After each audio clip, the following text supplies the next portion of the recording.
Kung tano nang gibawal sa kapulisan ang sugal sa mga lamay sa patay. Ano ang detalye? Matag lamay na anda na kuno nga dunagay sugal apan sa bagong direktiba sa kapulisan hugtano na kining gibawal.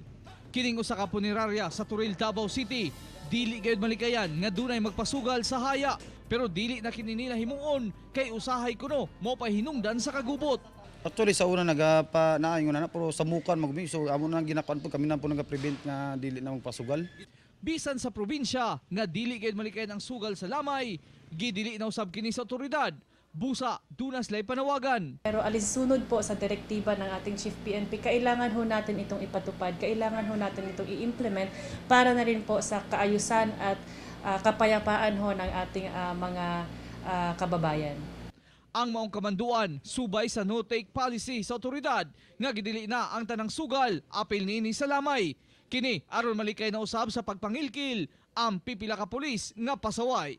All forms of illegal gambling, kasama na rin po dyan ang mga pasugalan sa lamayan. Hinihikayat ho natin ang publiko na magkipag-cooperate. Ang madakpan mag-atubang sa kasong pagsupak sa PD 1602.